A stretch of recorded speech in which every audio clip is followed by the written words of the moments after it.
শ্রমজীবী মানুষের অধিকার আদায়ে স্মরণীয় দিন আজ, বললেন প্রধান উপদেষ্টা। অন্তর্বর্তী সরকার আন্তর্জাতিক শ্রম সংস্থার 3টি কনভেনশনে স্বাক্ষর করেছে। এ দিনটি বাংলাদেশের শ্রমজীবী মানুষের অধিকার আদায়ের ইতিহাসে স্মরণীয় হয়ে থাকবে বলে মন্তব্য করেছেন প্রধান উপদেষ্টা ডক্টর মোহাম্মদ ইউনূস।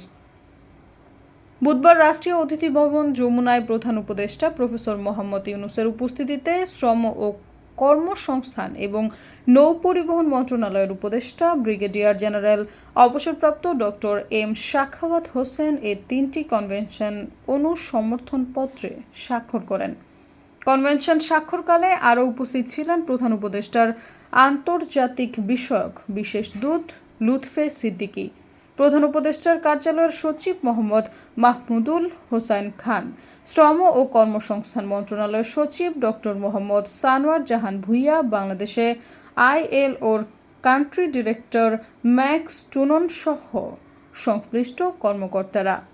সৈয়দা ফারিয়া, সমযোগ।